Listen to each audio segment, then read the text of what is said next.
Kita ke informasi pertama di Kompas Siang, Saudara. Sejumlah pasien COVID-19 yang terjaring saat penyekatan di Jembatan Suramadu, sisi Bangkalan, Jawa Timur, masih menjalani isolasi di gedung BPWS. Bahkan jumlah pasien saat ini sudah melebihi kapasitas tempat tidur. Hingga hari ini, Saudara, jumlah pasien yang masih menjalani isolasi di gedung BPWS dekat Jembatan Suramadu, sisi Bangkalan, sebanyak 397 orang.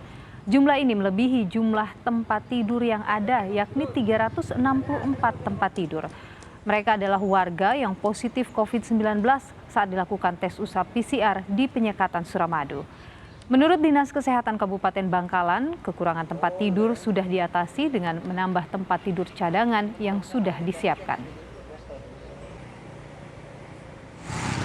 Sementara itu, sejak melonjaknya COVID-19 di Bangkalan, ratusan tenaga kesehatan terinfeksi COVID-19. 7 orang diantaranya meninggal dunia.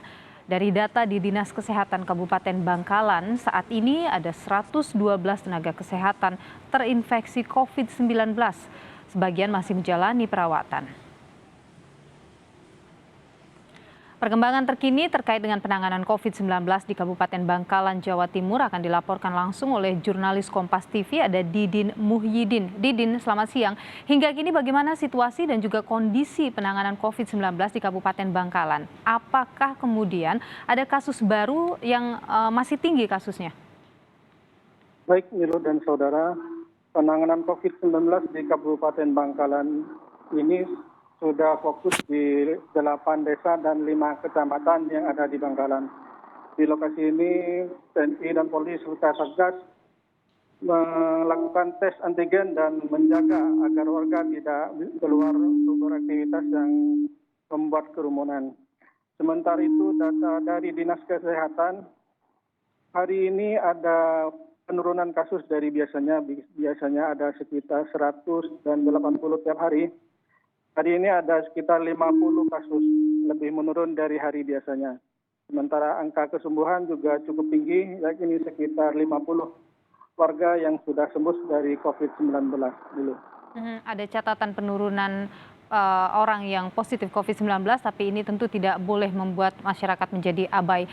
Didin, ada 7 tenaga kesehatan yang meninggal karena COVID-19 dan juga ada ratusan yang terinfeksi. Lalu apakah kemudian ini berpengaruh terhadap penanganan pasien COVID-19 di sana? Baik, Milo dan saudara, sejak merebaknya COVID beberapa minggu yang melonjak ini memang ada 7 tenaga kesehatan yang meninggal, 1 dokter spesialis di RSUD meninggal. Untuk mengatasi ratusan tenaga kesehatan yang positif ini, Pemprov Jawa Timur mengirim bantuan tenaga medis untuk membantu Dinas Kesehatan yang ada di Bangkalan.